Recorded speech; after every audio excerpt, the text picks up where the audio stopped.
Selamat datang di Mindspace by Daya 5. Podcast ini merupakan ruang refleksi atau tempat di mana kita bisa berpikir sejenak dan bertanya ulang bagaimana cara kita memimpin atau menavigasi suatu organisasi dalam dunia yang memang cepat sekali berubah. Saya Raditya Budi Putranto, Head of Marketing Daya 5 Group. Tema podcast kali ini adalah The Leadership Shift, memimpin di era ketidakpastian. Saya nggak sendiri hari ini, saya bersama dengan Mas Fajar Hidayat. Hai Mas. Halo Mas Radit. Mas Fajar adalah Principal Leader dari Daya Dimensi Indonesia. Mas, thank you Mas for coming. Boleh nggak Mas perkenalkan sedikit mengenai Mas Fajar, khususnya di Daya Dimensi, terutama Mas Fajar kan pasti sudah crafting berbagai macam solusi nih Mas untuk klien-klien Daya Dimensi Indonesia ataupun Daya 5 Group pada umumnya Mas. Monggo Mas. Thank you Mas Radit. Saya bergabung dengan Daya 5 Group ini tahun ke-14 dan alhamdulillah saat ini saya dipercaya sebagai salah satu practice leader dan senior consultant khususnya di area learning and development dan leadership development. Oke. Gitu. Dan seneng banget bisa hadir di dalam podcast ini karena emang senang berbagi ya. Jadi mungkin semoga apa yang nanti kita obrolkan bisa ada insight-nya, ada manfaatnya buat para leaders di luar sana. Yes, jadi para leaders kita coba membahas mengenai leadership saat ini, terutama kondisi yang memang cepat sekali berubah. Kita tahu Mas, zaman berubah cukup ekstrim Mas. Betul. Akhir-akhir ini 5 tahun terakhir lah kita ngomong. Teknologi, geopolitik, sosial, semua tuh sistemik kayaknya cepat Mas berubah gitu ya Mas. Yes. Ya. Jadi ini menarik sebenarnya buat para leaders mengenai apa saja sih yang bisa kita optimalisasi atau kita manfaatkan sebenarnya disrupsi ini gitu ya Mas ya. Jadi mungkin pertanyaan pertama adalah apa disrupsi yang menurut Mas Fajar itu paling transformatif Mas dalam beberapa tahun terakhir lah. Bicara tentang disrupsi ya dan dampak terhadap organisasi. Rasa-rasanya kita dan juga mungkin nanti audiens para leaders sepakat bahwa 5 tahun yang lalu, persisnya di bulan Maret tahun 2020, itu saatnya dunia mulai berubah. Kalau masih ingat, ada pandemi COVID, Yes, ya, betul. Yang melanda bukan hanya di Indonesia, tapi juga di seluruh bagian dunia. Nah, termasuk di organisasi tempat saya bekerja di Daya 5 ya, dan itu juga terdampak di mana banyak sekali aspek-aspek yang sebelum COVID kita bisa lakukan secara efektif, yang menurut kita efektif saat itu ya setidaknya, dan tiba-tiba pandemi hit, and then we have to find another way mungkin ya. Sempat freeze dong pasti ya. Pasti. Dalam beberapa saat pasti sempat freeze tuh. Kita mau ngapain nih? Betul. Sebenarnya? Sama seperti dampaknya kalau sebagai individu manusia kita dikagetkan oleh sesuatu pasti ada brain freeze gitu ya, ada sedikit momen di mana kita bingung, ada kebingungan di situ. Tapi justru ya insight yang paling besar justru selama pandemi COVID, disitulah kita menjadi individu dan organisasi yang agile, belajar untuk lebih agile terhadap perubahan, terutama perubahan eksternal. Seperti itu Mas Radit. Mas, kadang organisasi itu jalan karena tone from the top nih Mas, ya, dari atas, dari leaders dulu nih, yang bagaimana dia bisa mengajak timnya untuk berubah gitu ya Mas ya. Bagaimana pemimpin itu tetap bisa relevan dan gak ketinggalan zaman sebenarnya gitu ya. Karena memang selain COVID tadi, teknologi ini cepet banget Mas, menggulungnya gitu ya. Betul. Yes, benar banget Mas Radit. Kecenderungan bahwa mostly organisasi itu decision-nya ataupun bergeraknya itu policy-nya dan sebagainya itu dari top down gitu ya. Karena naturally leaders itu diharapkan untuk bisa mengarahkan. Ya kan kalau kata John C. Maxwell kan adalah leaders itu adalah orang yang knows the way, goes the way, dan juga do the right things yang memang dan apa yang menjadi keyakinan dia bahwa itulah cara yang tepat. Nah jadi kecenderungannya diharapkan dari leaders dulu, dari top down. Nah, the thing is adalah kalau tadi pertanyaan adalah apa yang membuat leader itu bisa tetap relevan. Yes. Saya cenderung untuk mengadopsi culture di Jepang ya. Sebenarnya ini culture udah lama. Kalau masih ingat kenapa waktu itu banyak perusahaan Jepang yang akhirnya berhasil membuat kendaraan atau mobil yang lebih efisien, lebih irit, tapi juga lebih cantik gitu ya. Dari apa yang tahun 30-an waktu dilakukan oleh di Amerika Serikat. Jadi mereka mengirim engineer-nya ke Amerika, balik ke Jepang, mereka create tuh. Dan aspeknya sih lebih ke ATM ya, A, T, dan M. Amati, tiru, modifikasi. Pada saat disrupsi terjadi, kalaupun kita tidak punya kemampuan secara langsung untuk bisa bergerak menciptakan to invent ataupun innovate gitu ya, ATM ini yang bisa membantu sebenarnya leaders untuk bisa survive ataupun tetap relevan. Amati meaning adalah lihat di internal dulu apa yang saat ini terjadi, kapasitas apa yang dimiliki, kebutuhan apa yang dibutuhkan gitu ya. Lalu juga keluar. Jadi selain inward looking juga outward looking. Apa yang tersedia di luar? Apakah kita punya bahan baku yang dibutuhkan? Apakah sumber dayanya tersedia?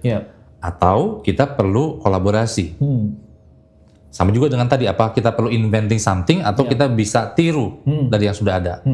Nah, contoh waktu pada saat pandemi, sebenarnya apa yang dilakukan oleh organisasi kami waktu itu adalah memberikan contoh assessment dan juga training untuk klien, yang biasanya dilakukan secara offline atau tatap muka.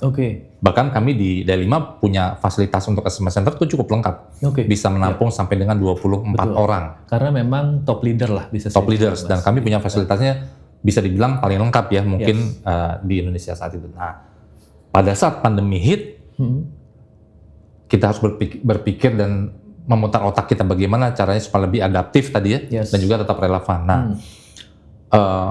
ternyata sudah ada jauh sebelum kira-kira 4-5 tahun sebelum pandemi sudah ada teknologi yang namanya video conference. Dan itu kita merasa belum kita maksimalkan. Nah, setelah kita amati, lalu kita coba adapt atau tiru apa sih yang bisa kita lakukan dari organisasi lain. Kebetulan saat itu kami masih bermitra atau punya prinsipal juga dengan salah satu konsultan juga di US waktu itu, dan ternyata mereka sudah punya tuh yang namanya online learning atau assessment menggunakan aplikasi. Nah, dari situlah kita coba adapt. Artinya shiftingnya bisa dibilang cukup cepat juga ya Mas ya, karena sudah ada tools pertama, kemudian sudah ada partner tadi ya sebenarnya yang punya. Meskipun dalam kenyataannya tidak semua organisasi punya privilege itu, tetapi setidaknya dengan adanya leader mereka yang mendorong. Jujur kami waktu itu tahun 2020 kami juga didorong oleh para leaders kami gitu untuk berinovasi, agile dan sebagainya. Dalam waktu nggak sampai 2 bulan, kami akhirnya launching event yang namanya webinar. Our first online webinar. Jadi waktu itu kami ingat work from home itu dicanangkan 17 Maret 2020. Bulan April itu kami sudah launching akhir April kita udah launching dengan webinar pertama. Artinya hanya sebulan. Sebulan lebih kurang lebih. Gitu itu. Sampai eksekusi ya. Sampai eksekusi ya. Kami mengundang semua existing klien dan juga potential klien for free, benar-benar. Tapi intensinya adalah yang penting kami masih punya interaksi dengan market. Itu yang menjadi intensinya. Dan tadi amati, tirunya seperti itu, kita coba revamping our products. Begitu kami lakukan webinar, itu melonjak interaksi dengan klien. Nah, disitulah teman-teman kami dari commercial, dari sales, kejar kontak-kontak klien lagi, dan akhirnya April kami lakukan webinar, bulan Juli kami udah dapat project. Meskipun jumlahnya tidak besar ya, tapi setidaknya yang namanya online learning, online classroom, disitulah kami upayakan dan akhirnya alhamdulillah itu bisa dilakukan. Terus sampai akhir tahun 2020. Sampai akhir 2020 ya. Itu yang kami lakukan modifikasinya situ ya. Jadi amati, tiru, modifikasi kita kembangkan. Yang tadinya video conference hanya untuk meeting saja, kami lakukan, kita bisa training 8 jam menggunakan platform video conference. Nah, ini menarik juga Mas buat kita bahas, mungkin nanti di segmen berikutnya ya Mas ya. Tadi terkait amati, tiru, modifikasi. Jadi tadi menarik leaders kalau misalkan di perusahaan Anda memiliki privilege yang memang bisa diutilize, tapi tetap call-nya adalah di Anda para leaders gitu ya. Jadi tadi kalau saya sempat tanyakan ke Mas Fajar adalah strategi terkadang tidak diimbangi dengan eksekusi yang matang, Mas. Ya. Gitu ya. Menurut Mas Fajar gimana, Mas? Saya setuju bahwa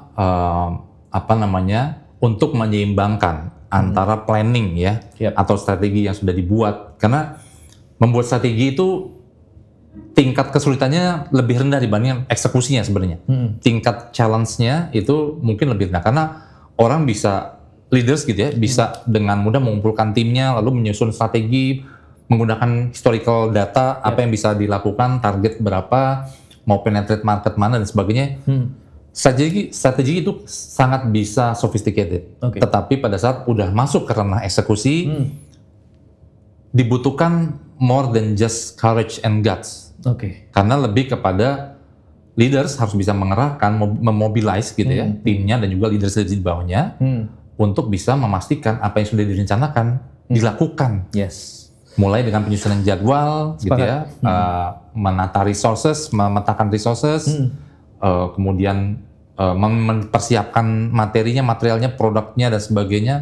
Itu yang justru porsinya jauh lebih besar untuk menentukan keberhasilan strategi. Nah, pengalaman Mas Fajar agar para leaders ini tuh bisa lebih optimal, Mas, dalam menjembatani tadi timnya, agar eksekusinya tuh berjalan smooth. Di samping pengalaman udah pasti ya, jadi jam terbang sebagai seorang leaders, especially those leaders yang memang sudah mempunyai spesifikasi atau kualifikasi di bidang tertentu, itu sangat dibutuhkan. Tetapi being a leader itu not enough, jadi technical knowledge dan sebagainya itu not enough. Perlu diimbangi juga dengan adanya kompetensis, leadership kompetensis atau soft skill kompetensis gitu ya. Itu yang kenapa? Karena yang dihadapi oleh leader setiap hari bukan mesin, bukan sistem, bukan SOP, tetapi manusia, people. So there's no way, kalau beliefnya kami, there's no way seorang leader atau organisasi bisa mencapai strateginya dengan baik tanpa kemampuan leadership yang mumpuni juga. Leadership skills yang mumpuni juga. Leadership skill ya. Ya, itu yang menurut saya menjadi foundation-nya, fundamental requirements-nya. Nah, yang menarik adalah Mas, saat ini beberapa perusahaan juga untuk mengisi gap itu ada yang dinamakan executive coaching, Mas. Menurut pengalaman Mas Fajar, bagaimana sebuah program coaching itu, Mas, bisa mengintervensi para leaders, Mas, terutama khususnya tadi antara strategi dan eksekusi dan lain sebagainya. Saya di Daya 5 pertama kali diangkat jadi seorang leader itu di tahun 2018 sebelum COVID, Mas Radit. Yes, sebelum COVID. Kebetulan waktu itu saya diminta untuk memimpin sebuah tim konsultan terdiri dari 4 atau 5 orang, ya, yang ternyata terdiri dari generasi milenial semua tuh dan cewek semua waktu itu ya. Menarik nih. Nah, waktu yang saya punya nggak banyak, jadi waktu itu saya putuskan bagaimana saya memimpin mereka berdasarkan referensi gaya kepemimpinan yang saya tahu dari pengalaman karir saya, pengalaman saya bekerja gitu ya selama beberapa tahun sebelumnya. Jadi saya coba adapt dan adopt di situ. Saya terapkan tuh pada tim saya. Nah, singkat cerita ternyata my team were not happy with the way I lead them. Jadi in a way saya kayak diprotes gitu ya. Dan kayak semacam diaduin lah gitu ya kepada coach saya. Belum saya punya coach atasan saya dan juga sebagai coach saya gitu ya. Awalnya saya nggak sadar kenapa apa yang terjadi dengan mereka. Tapi meskipun tidak sampai berlanjut menjadi konflik, tapi mulai ada keengganan dari tim saya untuk bisa berinteraksi lebih lanjut. Nah, akhirnya saya diskusi coaching, menghadiri sesi coaching dengan atasan saya, dan atasan saya cuma bilang, Jar, you have two options gitu. Whether you are continue with your own style, chances-nya adalah mungkin tim lo jadi bubar. Karena mereka akan semakin gak happy dengan cara Anda memimpin. Jadi Mas Fajar yang harus mengadjust berarti. Ujungnya. Opsi pertama itu. Atau second option adalah are you willing untuk bisa coba deh approach mereka. Kira-kira cari tahu apa sih yang mereka butuhkan. Apa yang mereka lihat dari saya, bagaimana feedback terhadap saya. That's the biggest words I've ever heard. Karena sebelumnya saya nggak pernah merasa harus minta feedback dari orang. Apa yang saya lakukan, saya pikir itu baik-baik saja gitu. Itu yang mereka butuhkan. Benar. Karena kita punya target cukup besar, Benar. saya harus mengkoordinasi sejumlah orang, dan kita punya klien juga ekspektasi yang cukup tinggi. Ya. Nah, yang saya lupa ternyata adalah saya tidak kenal personally mereka satu persatu. Jadi langkah pertama yang saya ambil dari insight saya yang dapat dari coaching tersebut adalah, oh berarti saya harus mengenal tim saya satu persatu, Mas Radit. Oke. Which is saya sebelumnya tidak pikir bahwa itu penting. Yes. Dan itu trigger dari Coach Mas Fajar berarti ya. That's Kalau the biggest nggak akan insight. ada Betul. insight itu dong, Mas. Betul. Nah, ini menarik leaders. Jadi terkadang untuk certain level, Mas, eksekutif gitu ya, top leader, itu feedback merupakan hal yang sangat langka, Mas. Betul. Benar gak sih, Mas? Ya Saya kan? sependapat. Kalau ngelihat dari Mas Fajar gitu ya, mungkin teman-teman juga di misalkan BUMN gitu ya, Mas ya, kemudian atau perusahaan swasta juga ya. MNC, perusahaan swasta gitu ya. Jadi untuk for a certain level itu kita tuh sulit mendapatkan feedback. Jadi apa yang kita lakukan itu kita rasa udah bener semua gitu ya. Mas. Ya. Jadi mengapa ruang feedback itu begitu langka, Mas? Khususnya di level tadi, Mas. Ini Mas, betul. Banyak pengalaman saya sebagai coach ya, terutama di level eksekutif, banyak dari mereka yang memang in a way seperti dikarbit, Mas. Jadi mereka dinilai dan dipilih sebagai seorang executive leaders hanya based on technical experience and competencies. Wisdomnya nggak ada. Wisdomnya nggak dapat. Jadi tadi yang sebelumnya saya sampaikan bahwa salah satu ingredient yang fundamental leaders itu harus paham how to interact, how to lead people. Karena manusia kan sifatnya dinamis, tidak statis. Jadi saya ada pernah pengalaman satu leader di levelnya BOD-1 gitu ya, di salah satu organisasi yang dia merasa sudah di level ini gitu ya, tapi kok kayak rasanya masih kosong gitu. Jadi menggali apa purpose-nya, real purpose dari beliau gitu saat itu. Yang uniknya adalah di satu sesi saya minta dia untuk coba deh menggali feedback. Karena saya pengalaman saya sendiri, saya bilang coba deh gali feedback dari orang lain. Pernah nggak Bapak mendapatkan feedback dari orang lain, pihak lain? Ya, saya dibilang saya paling hanya mendapatkan dari atasan. Tapi dari anak buah, peer, or even family. Even family. Karena gini, to be honest, dari 24 jam waktu yang diberikan kepada kita, di pekerjaan kan kira-kira 10 jam ya. Kira-kira 10 jam, 8 sampai 10 jam lah. Topnya mungkin 12 jam. Lebih banyak waktu kan di rumah. Ada keluarga, ada suami, istri, ada anak, dan sebagainya. Mungkin nggak sebenarnya mereka juga mereka punya feedback paling tulus terhadap kita. Harusnya ya. Jadi itu yang akhirnya dilakukan oleh leader tersebut, dan surprisingly dia kaget dengan hasilnya karena dia belum pernah mendengar feedback yang tulus dari keluarganya atau dari anak buahnya juga.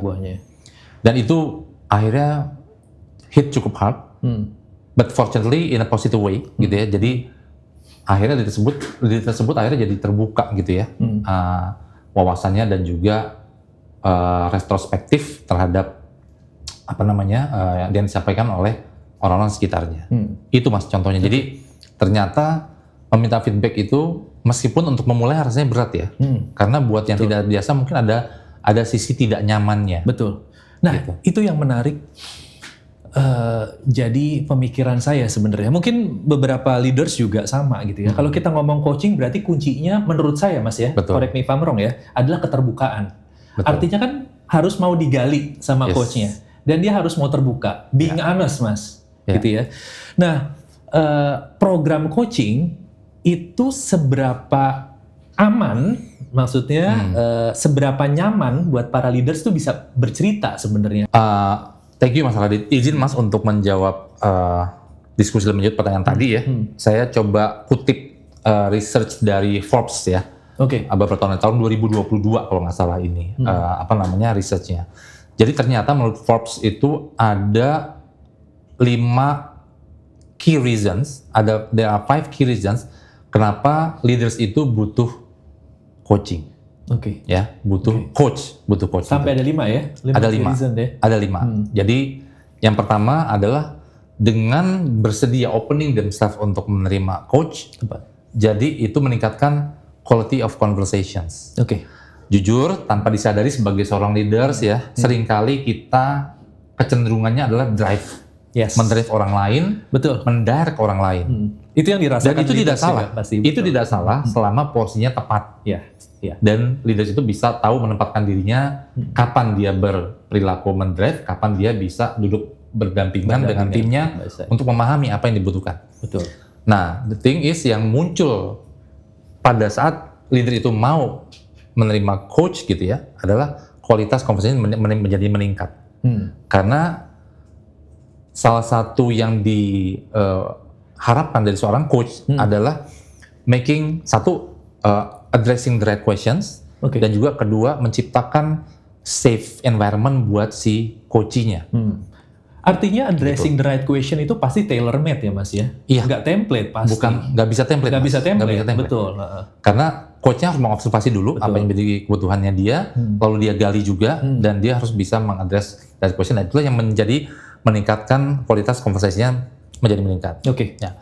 Yang kedua Mas, juga coaching itu bisa expanding vision and clarifying goals. Oke.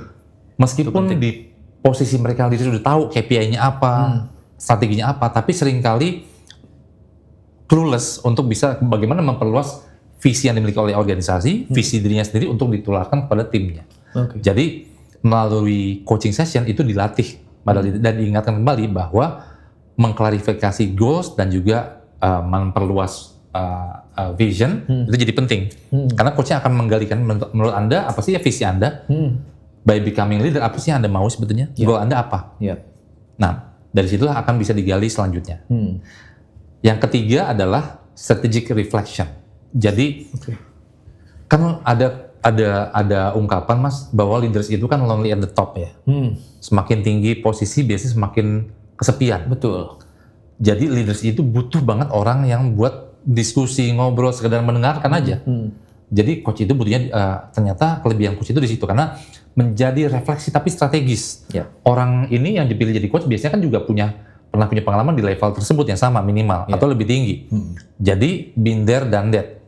Dia bisa memberikan, meskipun tidak harus memberikan advice ya, karena coach itu bukan tugasnya memberikan advice, tapi menggali apa nih yang bisa dilakukan oleh coachnya. Jadi exercise reflection. Dan juga membantu membangun emotional intelligence. Tadi yang versi saya tahun 2018, EQ saya jelas rendah waktu itu, karena saya nggak tahu bahwa saya itu punya kelemahan, dan saya untuk sampai ke titik willing untuk mendengar feedback tentang saya, it takes a lot of guts terus terang Mas, karena buat orang tipikal seperti saya cuma cukup keras, jadi harus kayak batu Mas buat dipecahnya gitu ya. Bayangin Mas, sangat struggling pasti betul. Mas. Nah, coach ada di situ untuk membantu meningkatkan mengasah emotional intelligence saya. Sorry, berapa lama Mas kira-kira untuk sampai tadi Mas Fajar menganalogikan batu gitu ya? Berapa lama sampai soft, sampai tender lah?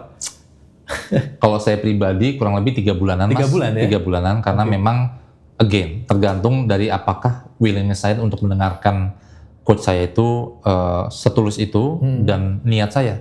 Tadi saat dikasih opsi adalah either saya mau terus memakai gaya pemimpinan yang lama atau yang baru, itu membuat saya berpikir. Nah mungkin dari situlah saya mendapatkan insight gitu ya. Akhirnya 3 bulan sebulan pertama saya intensif untuk mengenal tim saya dulu Mas. Nggak ngapa-ngapain. Jadi baru bulan kedua kita duduk bareng, let's make it better from this point gitu. Nah terakhir kalau dari Forbes ini adalah tentang kenapa leaders butuh coach, karena becoming a coach themselves. Jadi saat kita menjadi coach Mas, saat kita menjadi posisi di coaching, menyiapkan kita juga untuk menjadi coach yang baik juga. Itu yang juga membantu saya. Dulu saya nggak kepikiran itu. Akhirnya saya juga intentionally saya mengambil sertifikasi coaching Mas dari situ. Ini menarik juga buat saya tanyakan sebenarnya. Perubahan yang paling signifikan bagi para leaders apabila mereka sudah mulai membuka diri akan refleksi ini Mas, gitu ya. Jadi kalau tadi kan Mas Fajar mungkin perubahan yang paling signifikan adalah Mas Fajar lebih enak bekerja sama dengan tim as a leader gitu ya. Tapi most of them, apa sih Mas pengalaman Mas Fajar memfasilitasi coaching ini kepada para eksekutif sebenarnya? Baik, Mas Radit, thank you. Kalau bisa di sum up ya, jadi pengalaman atau perubahan yang terbesar dari diri saya maupun dari para leaders lain yang pernah saya coach, satu, mereka jadi bisa mengelola egonya masing-masing. Oke. Bisa itu mengurangi atau sustain, karena ego itu kan nggak bisa dihilangkan. Kita tetap butuh ego sebagai seorang leader, tapi bisa mengelola ego dan mengelola emosi. Emotional intelligence itu menjadi lebih baik, serta lebih mau mendengarkan, Mas. EQ ya? Iya, jadi lebih mau mendengarkan, yang ujung-ujungnya bisa membuat hidup leaders menjadi lebih tenang karena bisa managing their own expectations. Yang selama ini terjadi, ekspektasi leader di sini, performance atau result dari timnya kan di sini. Jadi kan sebenarnya akan lebih efektif kalau begini ya. Disamain ya, align. Nah, capability of leaders lowering their ego or expectation itu juga diperlukan kan. Nah, coaching itu memberikan ruang, Mas, safe space untuk para leaders untuk mampu melakukan hal itu. Dan diberi waktu betul oleh coachnya untuk take your time sampai benar-benar kita bisa di expected point seperti itu. Oke. Dan ketika Mas, kira-kira kalau refleksi itu udah menjadi sebuah kebiasaan, Ya. apakah langkah berikutnya adalah bertumbuh melalui, let's say, skill yang dibutuhin lah? Mungkin my question adalah skill apa yang paling relevan bagi para leader saat ini, Mas? Ya. Gitu. Sebelum ke skill ya, Mas ya. Jadi kalau pengalaman kami di Daya 5, kami tuh biasa memotret leaders itu dari 4 aspek. Yang kita sebut CAKE. C-A-K-E. C-nya adalah competencies atau kemampuan atau behavior. E-nya personal attributes, ya, personality. K-nya knowledge, betul. Dan E-nya experiences. Once leader gaining insight or getting opportunity untuk mendapatkan coaching, yang selanjutnya perlu dilakukan adalah mengasah tetap cake ini. Cake ini nggak boleh berhenti tetap. Kompetensi, of course. Kalau kami biasanya di Daya 5, semakin tinggi jabatan seseorang atau semakin besar opportunity orang untuk memimpin di satu fungsi, pasti ada kompetensi tertentu yang dibutuhkan, diharapkan di level tersebut. Sehingga leaders harus tetap keep up the expectation, kompetensi. Personal attributes atau personality juga dibutuhkan karena harus makin mature, ya kan? Transisi dari seorang non leaders menjadi leaders itu aja udah huge gap gitu ya. Jadi itu yang perlu disadari juga. Jadi personality bukan untuk diubah, tapi dikelola. Karena personality bisa jadi menjadi sebuah derailer atau penghambat, bisa juga menjadi sebuah enabler. Yang diharapkan personality kita menjadi enabler untuk kompetensi yang dibutuhkan. Knowledge pun juga sama, Mas. Knowledge itu juga harusnya tidak boleh berhenti. Karena kan kita harus tetap belajar sampai di posisi apapun gitu ya. Knowledge pun ditingkatkan dan diharapkan semakin tinggi leaders bukan hanya knowledge yang di spesifik areanya saja, tapi udah semakin, apalagi di era disruptif sekarang ini ya, broad ya, sangat broad gitu ya. Tapi kalau knowledge dan skill yang sekarang makin dibutuhkan seorang leader adalah satu, Mas, emotional intelligence itu semakin dibutuhkan. Karena kalau untuk technical skills itu orang bisa dengan mudah mempelajari, tapi being able to manage and mengelola emotion atau emotional intelligence itu sangat membutuhkan proses dan willingness. Itu menurut saya sih itu emotional intelligence. Yang kedua, global acumen. Kita di Indonesia sudah nggak bisa lagi memimpin berdasarkan local wisdom aja. Setuju, Mas. Sudah harus masuk ke area global wisdom. Ya. Kita cukup terlambat nggak, Mas, kira-kira? I would not say terlambat, tetapi mungkin exposure-nya dan kesempatannya yang perlu diambil, karena sebenarnya kesempatannya banyak. Tapi mungkin willingness-nya mungkin yang perlu ditingkatkan. Tapi terlambat sih tidak, Mas. Nah, jadi kalau kita ambil contoh sekarang, bahkan banyak kalau kita tengok dari perusahaan startup, dia e-commerce, leaders-nya itu udah di usia di 30-an, Mas. Nggak sama lagi kayak dulu, usia 50 itu baru jadi manajer, 40 jadi manajer. Sekarang 30, 40 udah bisa jadi C-level. Memberikan insight kepada banyak orang untuk, ternyata bisa. Agile itu bisa membantu kita untuk bisa lebih cepat mengadop itu. Jadi global business acumen itu juga penting juga. Jadi at least 2 hal itu, Mas, yang menurut saya sih wajib banget. Tentunya kalau kita riset lagi banyak ya, ada yang kasih sampai 5 atau 10 bahkan yang penting banget, tapi dengan memahami itu saja 2 itu saya rasa akan membantu kita untuk bisa lebih efektif ya sebagai seorang leader, terutama di era sekarang. Kalau kita kaitkan coaching dengan skill tadi, Mas, Ya. kira-kira bagaimana sih masuknya seperti apa itu coaching buat dapat mempertajam sebenarnya skill-skill tersebut gitu ya, Mas? Iya. Thank you, Mas. Satu tentunya yang berpengaruh juga adalah pemilihan siapa coachnya. Ya, kalau kami biasanya di Daya 5 karena kami juga serving B2B, biasanya itu ditentukan oleh manajemennya dan juga dari yang bersangkutan. Apa yang sedang paling dibutuhkan oleh mereka, oleh leader. Jadi profil coachnya juga sangat berpengaruh dan disitulah karena kebutuhan itu juga kami di Daya 5 juga membangun kerjasama dengan banyak sekali profil leaders di luar sana sebagai coach ataupun mentor. Jadi kami bisa men-serve juga klien dengan lebih baik. Gitu ya. Jadi seberapa jauh masuknya itu pada saat kita coaching, coach itu tidak langsung mendirect, Mas. Tapi digali lalu membuka berbagai kemungkinan yang sebelumnya mungkin si coachingnya tidak sadar. Tadi ya soal emotional intelligence dan juga global business acumen gitu ya, itu juga bukan berarti dia nggak tahu sebenarnya, Mas. Jadi di refresh kembali. Ya. Sama satu lagi growing talent sebetulnya. Iya. Jadi hal ketiga menurut aku yang penting juga adalah how leaders itu punya kemampuan buat growing talent. Karena kita sadar leader itu nggak selamanya memimpin dong. Harus punya suksesor di kemudian hari. Nah, kemampuan itu juga yang menurut saya efektif. Tadi semangat coaching juga kan Mas Fajar as a coachee. Kemudian Mas Fajar sebagai coach akhirnya menjadi coach gitu kan. Betul. Iya, karena memang motivasi itu sebenarnya, Mas. Benar. Betul. Nah, kita tadi membahas mengenai tuntutan profesional gitu ya, coaching kemudian agar mereka optimal, bisa menghadapi dunia yang memang sangat berubah secara drastis gitu ya, Mas. How about work-life balance? Yang menurut saya work-life clarity lah ya, kayak misalkan kepemimpinan itu membawa tanggung jawab yang memang besar. Tapi identitas pribadi itu menurut saya nggak boleh hilang, Mas. Identitas pribadi nggak boleh hilang. Kayak seperti mungkin apakah coaching itu hanya menyentuh aspek profesional atau bahkan bisa menyentuh esensi tadi, Mas, untuk pribadi, personal, goals dan lain sebagainya, Mas. Jadi apa yang biasa Mas Fajar lihat dalam diri para pemimpin saat mereka itu datang untuk coaching atas dasar beban work-life imbalance. Menarik, Mas, pertanyaan dan ini menurut saya juga fenomena ataupun observasi saya terhadap pengalaman saya beberapa kali menjadi coach ya. Saya melihatnya lebih gini, Mas. Instead of work-life balance yang ujungnya nanti bisa orang jadi insecure, nih udah balance sebelumnya atau saya jadi imbalance. Saya melihatnya jadi kebutuhannya sekarang lebih ke work-life harmony. Karena ujung-ujungnya balance atau tidaknya, indikator menurut saya harmoni nggak sih? Selaras nggak sih? Harmonius nggak sih berjalannya?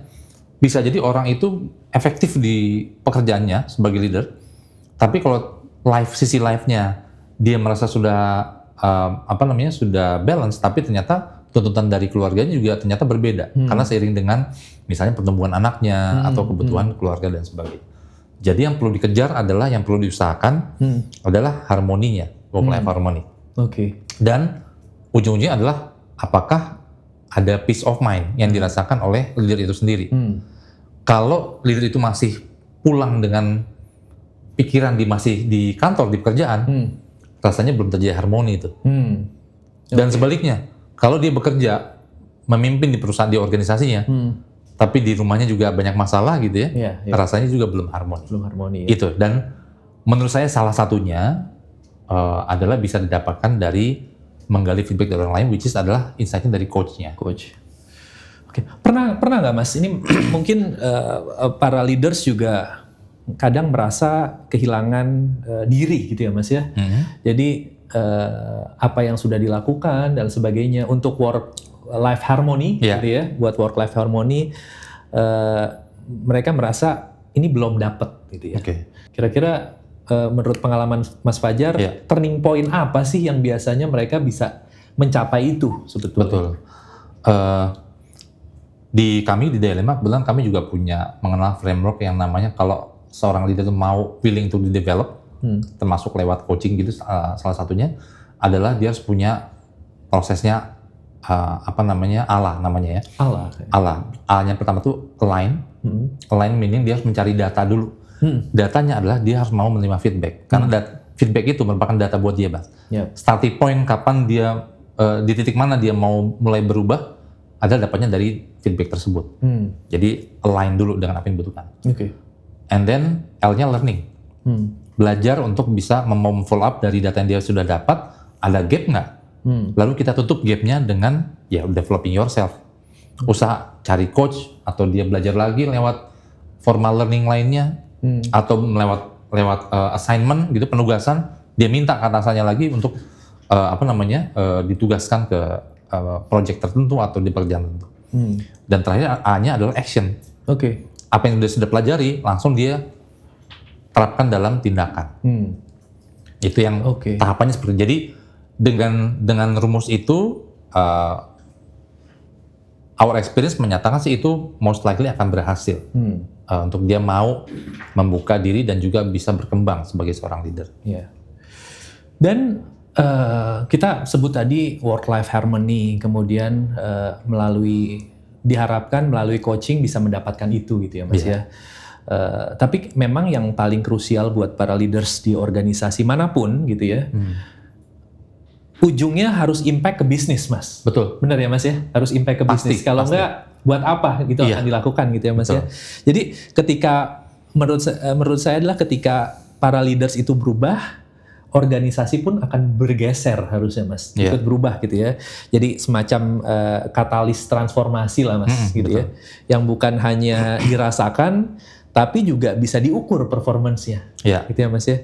Jadi bisa nggak sih kira-kira Mas Fajar coba bagikan contoh transformasi bisnis yang memang dipicu oleh suatu intervensi dari coaching ini sendiri Mas? Ada beberapa contoh sih, tapi kalau mungkin boleh kami ambil contoh dari Dialima tadi ya, pengalaman pada saat pandemi COVID, lalu kami para leaders di Dialima di-push untuk bisa juga lewat coaching juga gitu untuk bisa menghasilkan sesuatu yang bisa adaptif terhadap situasi.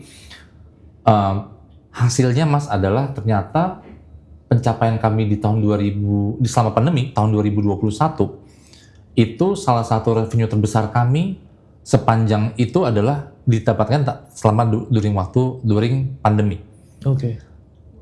Saya nggak bilang langsung bahwa itu memang hasil yang instan, tapi ada proses. Tadi yang saya cerita bahwa kami mulainya juga dengan webinar gratis dulu, lalu pelan-pelan kami coba re-approaching our clients, building solution which based on their needs gitu ya. Lama-lama proses itu akhirnya membantu kami juga untuk bisa mencapai revenue juga yang signifikan. Nah, itu menurut saya salah satu indikator yang cukup besar. Tapi memang perlu ada measurement yang terukur, gitu ya, harus ada pasti. Nah, disitulah ada satu tipe dari berbagai tipe coaching, ada namanya performance coaching. Dalam performance coaching itu dibutuhkan willingness dari leader as a coach dan as a coachee untuk bersama-sama menyepakati apa yang menjadi indikator keberhasilan atau success factors-nya apa. Itu harus disepakati dan juga harus diukur benar-benar gitu ya, agar bisa terlihat progresnya.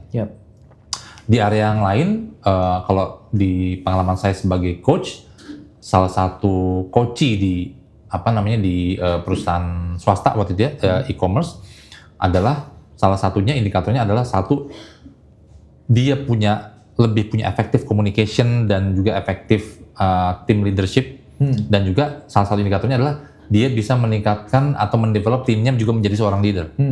Itu menjadi indikator juga. Dan secara bisnis tentunya ada yang bisa mencapai revenue tertentu yang diharapkan atau bahkan melewati, atau dalam bentuk misalnya one of my coachee adalah mengeluarkan produk baru, launching produk baru selama sesi coachingnya. Itu bisa menjadi salah satu indikator, tapi jangan dijadikan satu-satunya parameter. Karena banyak sekali aspek lainnya yang bisa diukur dari apakah leader itu efektif atau tidak.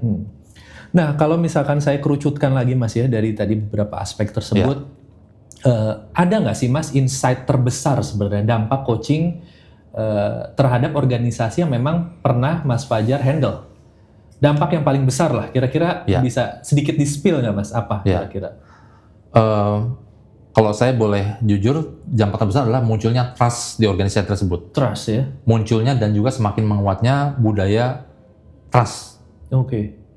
Which yang sebelumnya mungkin bisa jadi antar divisi itu silo, kurang adanya trust dan sebagainya. Tapi dengan adanya coaching, karena coaching itu membantu tadi yang saya bilang, meningkatkan dan mengasah emotional intelligence seseorang. Yeah.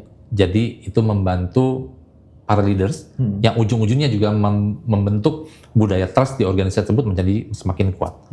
Itu parameter yang mungkin agak intangible ya.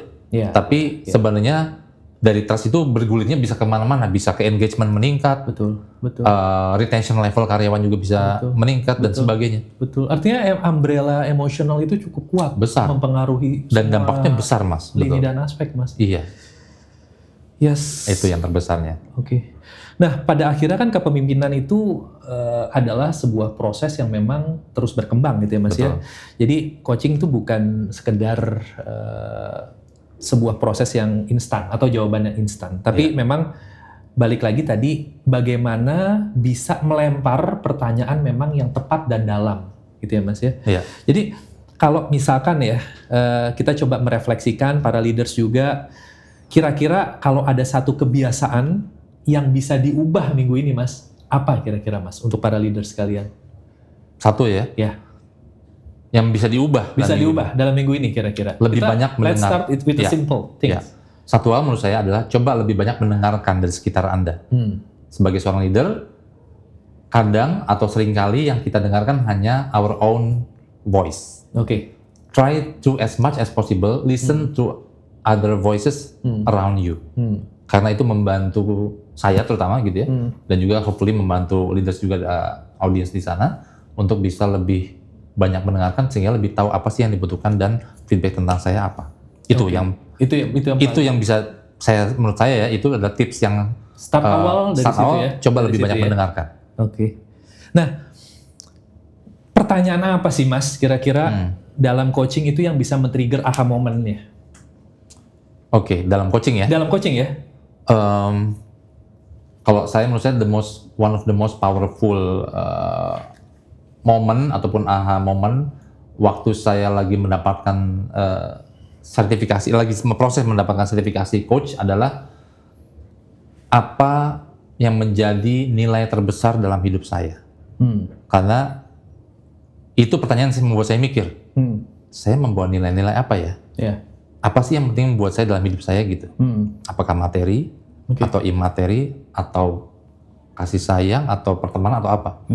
Jadi menggali my own values itu cukup striking buat saya waktu itu. Karena memang proses untuk menjadi seorang coach itu kan harus mengenal diri sendirinya dulu, baru bisa mengenal orang lain. Jadi kesannya pertanyaannya mudah ya, jawabnya susah itu. Jawabnya susah. Apa sih yang menjadi value terbesar dan terpenting bagi saya? Itu menurut saya cukup powerful ya, gitu, Mas.